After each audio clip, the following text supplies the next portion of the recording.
हम्म। आम जनता से जानते हैं कि उन्हें कितनी खुशी हो रही है कि एम फॉर्म की प्रक्रिया जो है वो अब कैंसिल कर दी गई है। अब ये डायरेक्ट जाकर जो अपने वोट है वो दे सकते हैं। तो कुछ लोग मेरे साथ जुड़े हैं, इनसे बातचीत करती हूँ। सर, कैसा लग रहा है कि अब इतना बड़ा फैसला जो है कश्मीरी पंडित्स के हक में लिया? ये बहुत बड़ा बड़ा फैसला है। सबसे बड़ा फैसला ये है कि एम फार्म हटाया गया। ये हमारे लिए बहुत अच्छा है, क्योंकि पहले जो एम फार्म भरते थे आधे से ज़्यादा ये ऊपर रिजेक्ट कर दिए जाते थे जी। मतलब पहले जैसे 10,000 एम फार्म भरते थे, उसमें 1,000 भी आगे नहीं जाता था और ब्लेम हम पर आती थी कि हम वोट नहीं डालते।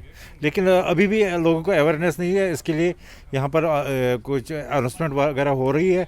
तो मैं ये जगती से कि पब्लिक से इल्तिजा करता हूँ ज़्यादा से ज़्यादा निकले और वोट डाले, क्योंकि यहाँ पर उन्होंने गवर्नमेंट ने गाड़ियाँ वाड़ियाँ रखी है, ट्रांसपोर्टेशन की इंतज़ाम रखा है आने जाने का। ज़्यादा से ज़्यादा घरों से निकले और वोट दे और हमारा जो कश्मीरी पंडितों का ये कामयाब कर दे। जी। सर, आपको नहीं लगता कि इस फैसले में कहीं ना कहीं देरी हुई है, क्योंकि 30 साल हो गए हैं अब आप लोगों को जम्मू में आए हुए? यस, ये तो सच में है कि 30 साल में हमें ये कोई पता नहीं था कि क्या करना था उन्होंने। लेकिन 30 साल के बाद आज गवर्नमेंट ने बहुत अच्छा फैसला लिया कि जो इन्हें एम फार्म रिजेक्ट कर दिए। गवर्नमेंट से यही भी अपील है कि मतलब ये अच्छा तरीका उन्होंने अपनाया, आगे के लिए भी ऐसा ही करे, अपना आइडेंटिटी कार्ड लेके जाएंगे। हमने भी कल ही सुना कि गांधीनगर में उन्होंने एक पोलिंग बूथ कश्मीरी पंडितों के लिए खोला है। लेकिन कम लोगों को पता था कि मतलब वहाँ पर उन्होंने एक बूथ खोला है वोट कास्ट करने के लिए। लेकिन आज हम ये कोशिश करेंगे कि हम हर एक घर में जाएंगे, हर को बता देंगे कि मतलब आगे के लिए ये पोलिंग बूथ वहाँ पर है, निकल जाओ, एम फार्म भरने की कोई ज़रूरत नहीं है, आप खाली ये ले जाओ, वोटर कार्ड ये आइडेंटिटी कार्ड ले जाओ साथ में और अपना वोट कास्ट कर ले। जी। एम फॉर्म की प्रक्रिया से बहुत मुश्किलें आती थी, क्योंकि बच्चे से लेकर बूढ़े तक को फॉर्म भरना पड़ता था, फिर लिस्ट चेक करनी पड़ती थी, नाम नहीं होते थे तो दोबारा से, तो इंसान कहीं ना कहीं सोचता था कि इससे अच्छा है कि वो वोट ही ना कास्ट करे। लेकिन अब जो है डायरेक्ट प्रक्रिया रख दी गई है, लेकिन लोगों में अवेयरनेस नहीं है। क्या लगता है आपको कि अवेयरनेस जो है वो पहले बता देना चाहिए था लोगों को कि आप इस तरीके से वोट पड़ सकते? बिल्कुल बिल्कुल, जो पिछले 30 साल से हम देखते आ रहे हैं, जो भुगतते आ रहे हैं हम फॉर्म की वजह से, हमारे मैक्सिमम फॉर्म जो होते थे वो ऊपर लेवल तक पहुंचते ही नहीं थे, वो बीच में ही गायब हो जाते थे। तो उसका कारण क्या है मुझे वो आज तक समझ नहीं आया है। As a citizen of India या जम्मू का रहने वाला एज ए कश्मीरी पंडित, मैं सब कश्मीरी बरादरी से रिक्वेस्ट करता हूँ कि गांधीनगर में पहली बार जब पहला पोस्ट हमने यहाँ पे वोटिंग पोस्ट खोला, आप जाइए, खुल के बाहर आइए, अपना वोट कास्ट कीजिए, क्योंकि इस कास्ट की पिछले 30 साल की जो हमारी बंदिश थी ना वो आज टूटी है मोदी सरकार की वजह से। क्योंकि पहली बार ये हुआ है कि एम फॉर्म ख़त्म हो चुका है, लेकिन लोगों में अभी भी अवेयरनेस नहीं है। वो ये नहीं जानते हैं कि हमें कहाँ क्या करना है, कैसे जाना है, कैसे अप्रोच करना है। उसके लिए प्रक्रिया यहाँ पे शुरू हो रही है जगती में, अनाउंसमेंट्स हो रही हैं, डोर टू डोर कैंपेनिंग चल रही है यहाँ पे, जैसे हमने सुना है। तो आने वाले टाइम में इसका बेनिफिट हमको ज़रूर मिलेगा और हम आशा करते हैं कि मोदी सरकार आगे भी ऐसे बढ़िया काम कश्मीरी पंडितों के लिए करे। जी जी। इससे पहले भी कई सरकारें आई, कई सरकारों ने कहा कि कश्मीरी पंडित्स को घाटी में लिया जाएगा, तमाम बड़े बड़े वादे किए, लेकिन एक स्टेप जो ये लिया है, इससे कितना बड़ा एक फैसला जो है कश्मीरी समाज पर इसका असर पड़ेगा? देखिए, जो पिछले 30 साल से जितनी भी, मैं नाम नहीं लेना चाहता है, जितनी भी हमारी आज तक सरकारें आई हैं 30 साल से, उन्होंने जैसे झूठे आश्वासन हमको हमेशा देते आ रहे हैं और हम उनको प्रलोभन में फंसते गए।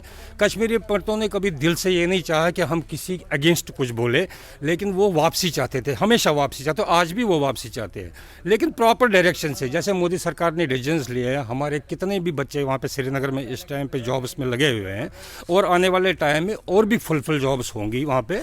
तो उन्होंने उनके लिए रिक्रूटमेंट्स भी किए हैं, उनके अकोमोडेशन की भी फैसिलिटीज़ चल रही है जैसे आजकल चल रहा है। हो सकता है आने वाले टाइम में कश्मीरी पंडितों को बसाने का भी वो सोच रहे होंगे। नेचुरली इतनी बड़ी ऑर्गेनाइजेशन या इतनी बड़ी सरकार आई है हमारे बीच में, तो उन्होंने जो डिसीजंस आज तक लिए हैं बड़े फेवर में लिए हैं।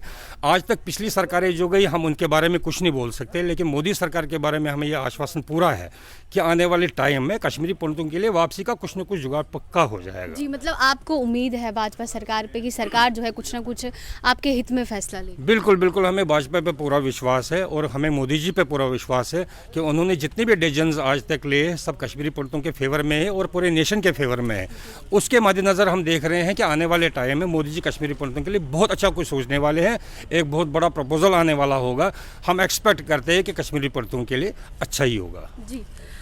डीडीसी के इलेक्शंस की बात करें, क्या लगता है आपको कश्मीरी पंडित अब वोट का हकदार हो चुका है, डायरेक्ट वोट दे सकता है, क्या कुछ उसकी डेवलपमेंट के लिए होगा, क्या कहना चाहिए? बिल्कुल बिल्कुल, जो आप कह रहे हैं बिल्कुल सही है। ये जो बीच में एम फार्म होता था, ये हम जब फिल करते थे तो हमें उधर से, जब हम मतलब असेंबली या पार्लियामेंट्री इलेक्शन होते थे उस टाइम जाते थे वोट डालने के लिए, हमारा नाम जो होता था, मतलब मान लीजिए मेरा नाम रवि था तो मेरे बाप का नाम उधर से गुलाम रसूल लिख के आता था, ये वोट ही ख़त्म हो जाता था मेरा।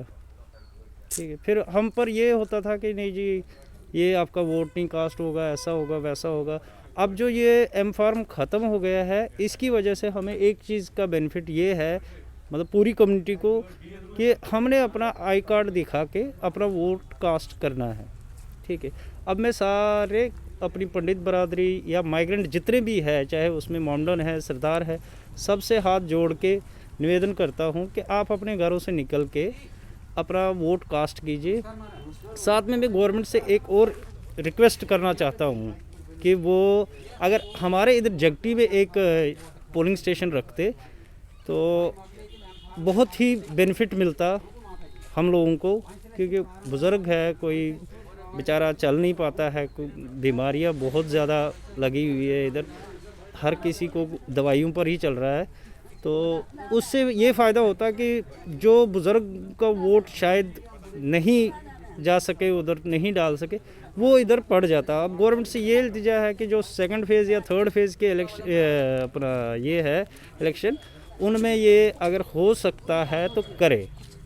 ठीक है जी, तो बहुत बड़ी बात इन्होंने कही है कि ये वेलकम करते हैं इस स्टेप का जो लिया गया है, लेकिन ये चाहते थे कि एक पोलिंग स्टेशन जो है जगती में भी हो, क्योंकि काफ़ी बुज़ुर्ग है जो घरों से नहीं जा सकते, बीमार है।